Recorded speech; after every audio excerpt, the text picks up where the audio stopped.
여러분 반갑습니다. 이번 영상은 블라인드의 멍멍이 소리가 나와가지고 한번 영상을 올리려고 합니다. 지금 이제 출산율이 우리나라가 워낙 심각하다 보니까 이것에 대한 근본적인 원인이 누구인가라는 것에 대해서 지금 뭐 남자 쪽에서도 이런저런 주장을 하고 있고 여자 쪽에서도 이런저런 주장을 하고 있어요. 여자 쪽에서 주장하는 거는 뭐 결혼은 여자가 손해다, 출산은 여자가 손해다, 그리고 또 그런 이야기를 많이 하죠. 남자들이 여염을 너무 많이 하기 때문이다. 그리고 정부라든가 사회에서 그리고 기업에서 여자들한테 지원을 많이 하지 않기 때문에 우리가 출산을 안 하는 거다. 이런 식으로 이야기를 해요. 남자들 같은 경우야 우리들이 이야기를 많이 했으니까 일단 빼도록 하고 한번 보도록 하겠습니다. 출산율이 낮은 이유는 출산이 여성에게 손해라는 것을 인정하지 않아서이다라는 제목이고, 그리고 이 글에 인정한다, 글 잘 쓴다, 굉장히 통찰력이 있고 일리 있는 말이다, 좋아요가 많이 달렸어요. 블라인드가 남촌지 여촌지는 저도 모르겠습니다만은 만약에 남녀 성비가 회원수가 비슷하다고 하더라도 여자가 남자보다 인터넷 사용 시간이 깁니다. 그거는 여러 가지 조사에서 나온 게 있어요. 그래서 블라인드 같은 경우는 보면 여자들한테 유리한 글에 좋아요가 더 많이 올라가요. 그래서 이 내용 같은 경우도 전반적으로 댓글을 보면 좋아요 많이 받은 거는 이 글에 동조하는 내용이었어요. 아무래도 남자들보다는 여자들이 동조를 많이 했을 가능성이 높습니다. 그래서 한번 내용을 보도록 하겠습니다. 정말 멍멍이 소리인데, 우리나라 출산율이 낮은 진짜 이유는 출산이라는 행위가 여성에게 일방적으로 손해를 가져다 준다는 것에 대해 우리 사회가 이 사실 자체를 인정하지 않음으로써 이 구조적 비대칭성을 해결하기 위한 노력을 전혀 하지 않기 때문이다. 삼성전자 다니는 분인데 하여튼 이런 글을 썼어요. 여성에게 일방적인 손해다. 그러면 출산하지 마세요. 누가 칼 들고 협박합니까? 강제로 나으래요? 안 하면 되잖아. 안 하면 되는데 왜 이상하게 보면 유튜브를 보면 40대 넘은 남자들의 유튜브 같은 경우는 즐거운 유튜브가 많아요. 사실상 40대 남자 비혼이라는 주제 자체가 거의 없어요. 어쩌다가 한두 명, 이제 유명하신 분 중에 한 분이 이제 독고 노총각, 그분 같은 경우는 물론 약간 모드 자체는 조금 우울하긴 합니다만은 그분은 그분 나름대로는 재미있게 소박하게 잘 사시고 경제적으로도 그렇게 어려워 보이진 않아요. 윤택하진 않는다고 하더라도 나름대로는 잘 살고 계신 것 같아요. 그런데 40대가 넘은 비혼들 여자들의 유튜브를 보면 엄청 우울해.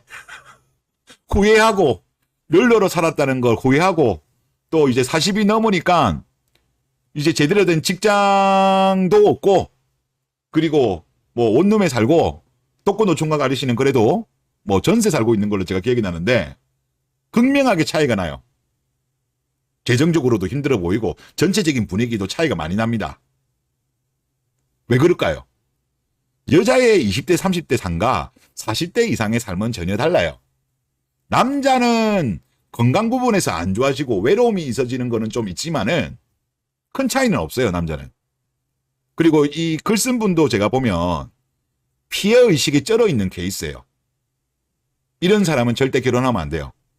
이런 여자와 결혼하게 되면 남자는 엄청나게 고생합니다. 본인 스스로가 출산은 여자한테 일방적인 손해라고 한다면 결혼하면 안 되죠. 자, 그리고 다음 글 한번 보면 일단 원인을 인정하고 그에 맞는 대책을 내놓아야 문제가 해결이 될 텐데, 원인을 인정하고 원인 자체에 대한 분석이 틀렸는데 자, 그러면서 이런 이야기를 합니다. 출산이 여성에게 일방적인 손해라는 사실을 인정하는 것 자체가 남성의 가치를 깎아내리는 대남 공격으로 인식하는 사람들이 많으니 공론장에서 이를 제시하기도 정치권에서 적극 수용하며 정책화하기도 힘들다. 이런 이야기를 해요. 이게 정말 말이 안 되는 게 뭐냐면, 우리가 역사적으로 본다면 2001년도 여성부가 생긴 이후로, 그 이후로 본다면 계속적으로 여성 우대 정책을 많이 펼쳤죠. 심지어 남자가 역차별 받는 시대로 왔어요. 일단 제일 먼저 스타트를 끊었던 게 1999년도 군가산점에 대해서 위헌 판결이 내려지고 그 이후에 남녀고용평등법으로 여성할당제가 실시가 되고 그리고 그 외에도 예를 들어서 뭐 공기업 같은 경우 여성가산점 같은 것도 많았어요. 그러니까 최근 20년 동안을 본다면 여자를 우대하는 정책, 예산으로 보더라도 여자에 대해서 여러 가지 우대 정책을 많이 펼쳤습니다. 줄어들지는 않고 오히려 늘어났죠. 하지만 대한민국의 출산율은 반대로 갔어요. 이분 말은 부족하다는 거잖아. 그래도 없었던 건 아니잖아. 그러면 예를 들어서 2000년 이전보다 2000년 이후가 많아져야 되잖아요. 그래도 최소한 떨어지지는 않아야 되잖아. 하지만 떨어졌죠. 지원책이 늘었고 우대 정책이 늘었음에도. 그러니까 과거의 데이터만 보더라도 이거는 앞뒤 말이 안 맞는 거예요. 그리고 제가 딱 이거를 요까지 딱 읽었을 때 느낌이 해줘라는 느낌이 들었습니다. 역시나 뒤에 내용에 이제 요쪽에서 나오는데 또 읽어볼게요. 여성이 아이를 가지면 신체적 변화와 비가역적 손상, 출산의 고통은 말할 것도 없으며 출산 이후에 필연적으로 이어지는 육아에서도 여성에게 그 책임이 월등히 많이 부과되고 그로 인해 커리어 손상이 오롯이 여성 혼자 지게 된다. 여성이라면 대부분 평생 열심히 관리해왔을 외모에까지 치명타를 주게 된다는 점에서 출산이 남성보다 여성에게 일방적인 손해를 가져다주는 행위라는 것에 논리적 반박이 가능한 사람은 아마 없을 것이다. 진짜 미치겠다. 진짜 미치겠어. 그냥 그러니까 결국 이 이야기 하는 거잖아요. 여자가 결혼하고 출산하면 독박 육아고 경력 단절이고 몸매도 손상되고 외모도 치명타를 입는다? 그건 결혼하지 마세요. 결혼 안 하면 되잖아. 진짜 누가 손해인지 한번 지켜보자니까. 5년 뒤만 지나더라도 아마 결과물이 나올걸요. 10년 정도 지나면 확실히 알 수 있죠. 확인이 가능하죠. 누가 손해인가? 남자가 손해일까요? 여자가 손해일까요? 일본의 사례를 한번 보세요. 생애 미혼 50 정도 되었을 때 여자들의 삶이 얼마나 비참했는지 일본의 마케이노들이 옆 나라에서 그걸 이미 봤는데 뭐 굳이 확인하고 싶다면 확인하면 되죠. 그리고 이렇게 손해 많이 보는데 왜 결정사에 그리들 많이들 들락날락거리세요? 돈도 많이 주면서? 그리고 또 그런 말씀을 드리고 싶어요. 지금 여자들이 그나마 이렇게 뭐랄까요? 제대로 된 판단을 하지 못하는 게 아직까지 대한민국 경제 같은 경우는 거품 경제에 위에 있어요. 저는 이거를 대출 주도 성장으로 봅니다. 특히 이제 가계 대출이 많이 늘었죠. 가계 대출이 우리나라가 뭐 사실상 전 세계 1위잖아요. 전세 보증금 빼더라도 전 세계 3위고. 그러니까 지금 아직까지는 우리나라 버블 경제가 안 꺼졌어요. 그리고 아직까지는 본격적으로 저성장은 들어갔긴 했지만 이제 초입이에요. 초입. 그런데 본격적인 장기 저성장, 저출산 고령화로 인해서 특히 그 저출산이라는 거는 이미 20년 동안 이어져 왔던 거죠. 그로 인해 가지고 좀 여기저기서 지금 여자들 일자리가 계속적으로 날아가고 있어요. 지금 뭐 예를 들면 유치원, 초등학교, 뭐 어린이 관련된 일 종사하는 거는 남자보다 여자들이 일자리가 많잖아요. 그 일자리들이 지금 계속적으로 없어지고 있습니다. 더군다나 저성장으로 들어간다? 일본은 잃어버린 30년이죠. 우리나라는 30년 더 겪어야 될 것 같은데요. 출산율만 보더라도 우리가 훨씬 심각하고 고령화 속도도 우리가 훨씬 심각하고 그리고 국가의 재정 상황을 보더라도 우리가 훨씬 안 좋거든요. 일본하고 비교해 봤을 때 우리나라는 만약에 이민으로 해가지고 이거를 대치기가 될지 안 될지는 모르겠지만 일단 그거는 모르는 거고 그거를 빼고 나머지 상황만 가지고 했을 때는 우리나라가 일본보다 훨씬 고통을 크게 겪을 거예요. 속도도 빠르고 깊이도 깊을 거예요. 그러면 어느 일자리부터 날아갈까요? 여자들이 주로 일하는 서비스직. 사람들이 돈을 없으면 소비를 안 한다니까? 그럼 소비를 안 하면 가장 타격을 많이 받는 건 서비스직이죠. 대표적으로 예를 들어서 우리가 뭐 미용실도 요즘은 남자들이 많이 가잖아요. 뭐 한 달에 한 번 갈 거 두 달, 세 달에 한 번 가고, 뭐 등등등 이런 일 많아질 겁니다. 커피숍을 가더라도, 카페를 가더라도, 전에는 뭐 자주 가다가 그것도 이제 줄이고 그렇게 하겠죠. 아마 여자들 일자리부터 날아가면 버틸 수 있을까요? 일본 여자들 같은 경우는 이게 일본이 장기 저성장을 많이 겪은 이유라서 그런지 일본 여자들은 택배도 많이 합니다. 트럭도 몰고요. 그리고 아마 여러분들 일본 여행 영상을 보다 보면 일본 여자가 이제 인력거 옛날에 하는 거 있잖아요. 옛날에 차가 없을 때 했던 인력거를 끌고 다니면서 여행객들 관광을 시켜줘요. 남자가 하는 게 아니고 여자들이 한다니까? 그거 몸 쓰는 일이잖아요. 위험하잖아요. 도로에서 인력거를 모으는 게. 일본 여자들은 장기 저성장 때문에 살아남기 위해서 변화를 한 거예요. 하지만 한국의 여자들은 아직까지 장기 저성장을 경험해보지 못했기 때문에 제가 볼 때 아직 정신을 못 차린 거야. 그래서 뭐 아직까지는 대한민국 경제가 20년, 30년 뒤에도 지금과 같은 경제를 유지할 거라고 생각하시는 것 같은데 제가 볼 때는 그럴 가능성 빵프로입니다. 빵프로. 그러니까 여러분들 원하시는 대로 결혼은 손해니까 출산은 손해니까 제발 결혼하지 마세요. 더군다나 이분처럼 피해의식에 쩔어 있는 분은 결혼하면 남자는 또 무슨 죄입니까? 제발 결혼하지 마시고 본인 의지대로 살아가셨으면 좋겠고 그리고 남자들 같은 경우는 뭐 국제결혼들 하거나 뭐 비혼으로 하거나 뭐 너무 걱정하지 마세요. 한국 남자랑 결혼해가지고 아이 낳고 싶은 외국 여자들 많습니다. 전 세계적으로 넓히면 우리나라 언어가 한국어이기 때문에 이게 여러 가지 사실상 힘든 부분이 있죠. 지리적으로 보더라도 이제 북한이 막혀 있고 사실상 섬나라이기 때문에 이게 교류가 많이 없어서 그렇지 아마 본격적으로 많이 늘어날 거예요. 한국 여자들의 이런 마인드 자체를 바꾸지 않는 이상은 이제 한국 남자들 한국 여자 안 만나려고 할 겁니다. 자, 그리고 나름대로는 해결책이라고 이야기합니다. 무슨 이야기를 하냐고 하면 그러면 어떻게 해결하면 되는가? 내가 제안하는 해결책은 간단하고 무식하다. 하지만 효과가 확실할 것이라고 장담한다. 아이를 낳는 것이 여성들의 인생을 더 풍요롭게 만들어 주어 보편 정서상 자식을 낳을 필요가 있다고 판단하게 만들어 주면 된다. 자식을 낳을 필요. 이게 어떻게 본다면 우리나라가 한 1980년대까지는 여자들이 아이를 낳을 필요가 뭐였어요? 여자 혼자서 살아남아 가기 힘든 세상이다 보니까 남자는 결혼을 해서 출산을 하고 싶고 가정을 이루고 싶고 대를 이어나가고 싶기 때문에 이게 사실상의 거래였죠.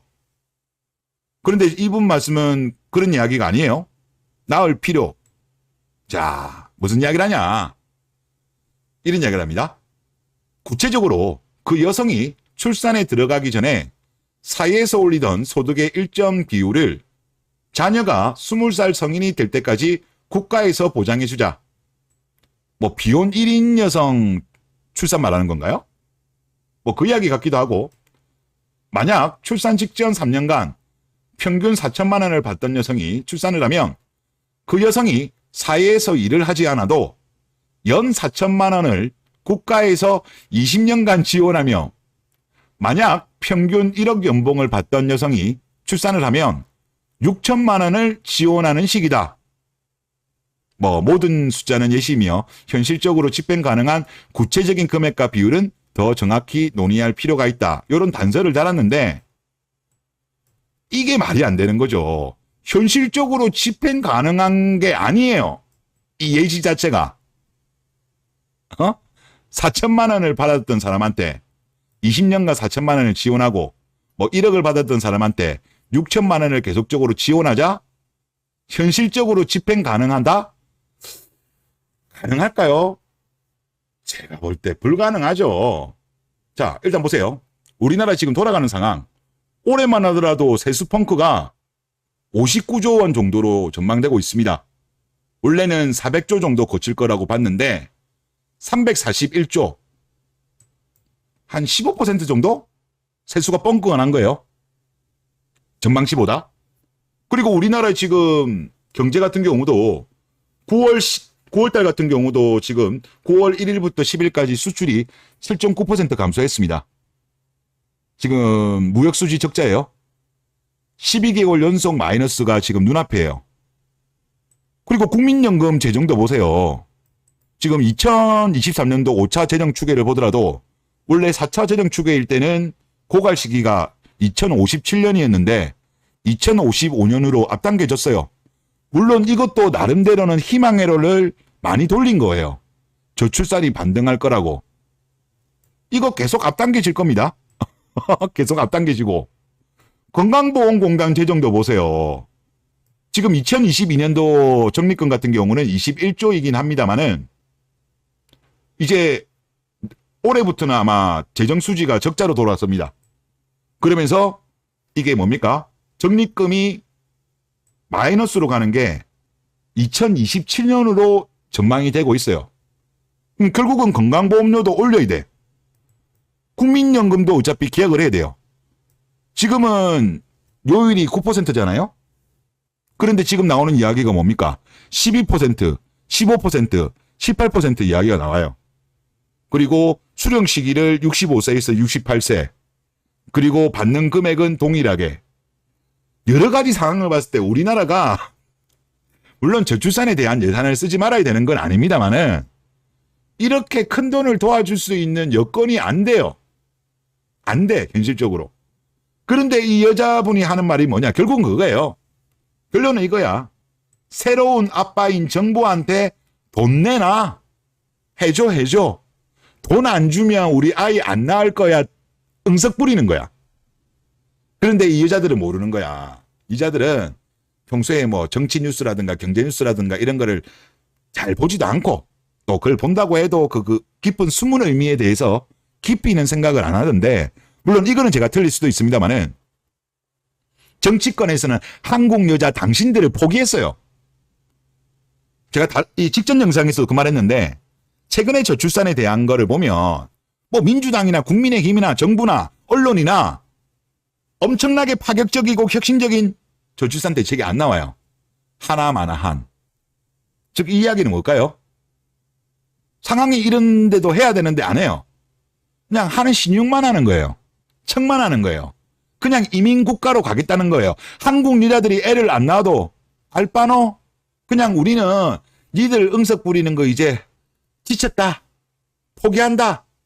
이민국가로 가겠다 이거예요. 남자들은 그래 한국 여자들 이제 정말 이제 진절머리 난다. 국제결혼 가든지 비혼하든지 하겠다는 거예요. 그리고 정부도 보면 국제결혼에 대해서는 뭐 아무래도 표를 의식하다 보니까 공개적으로 세게는 못하고 있는 것 같긴 한데, 제가 여가부에서 이번에 예산이 증액된 내용을 좀 보니까 뭐 큰 금액은 아닙니다만은 다문화 쪽에 특히 결혼 이민자로 들어온 그 여자들에 대한 취업 지원에 대한 게 신규로 들어왔어요. 그래서 아마 이쪽으로 많이 지원하게 될 겁니다. 자, 만약에 한국 남자가 국제 결혼을 해서 외국 여자가 오면 일단 우리나라 인구, 생산 가능 인구가 한 명 늘죠.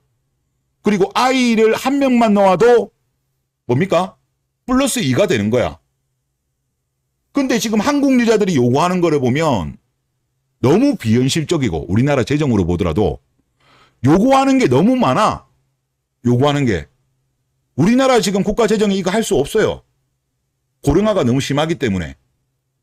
일본처럼 국채를 계속적으로 발행할 수 있을 만큼의 우리나라 원화의 어떤 권위가 없어요. 우리는 일본처럼 국채를 그리 발행 못해요. 결국은 어쩌든가 세금 걷어가지고 어떻게 써야 되는데 이런 지원을 할 수가 없다니까. 그러면 만약에 정책 결정권자고 정책 집행자라고 한다면 오히려 국제결혼하는 게 제일 편하죠. 아이 한 명만 놓아도 인구가 2명이 느는 거잖아. 아이를 2명 놓으면 인구가 3명이 늘기 때문에 저는 이쪽으로 지금 방향을 잡은 것 같아요. 그러니까 대한민국 여자분들 새로운 아빠 정부한테 해줘 하지 마시고 본인들이 평소에 말씀하시는 경력 단결, 독박 육아, 시월드 결혼하지 않으면 다 해결되잖아요. 그러니까 여러분들이 지금도 비혼을 많이 주장하시는 걸로 알고 있는데 계속 끝까지 비혼을 해주시는 게 오히려 나을 것 같아요. 지금 보니까 이 마인드 자체가 제가 보니까 썩었어. 이게 한두 명이 썩은 게 아니라 이 유자들이 여기 의견에 많이 동의하는 거 보니까 아직 정신 못 차린 것 같고요. 그리고 또 제가 느낀 게 뭐냐고 하면 여자라는 동물은 남자하고 확실히 다른 것 같아요. 이기적이다. 많은 철학자와 사상가들도 유자들에 대한 이기심에 대한 지적을 많이 했거든요. 남자가 이기적이라는 지적을 따로 하진 않았어. 그런데 여자에 대해서는 그런 비판을 왜 했을까? 이걸 보면서 또 확인이 된다. 그런 생각이 들었습니다. 네, 이번 영상 여기서 마치겠습니다.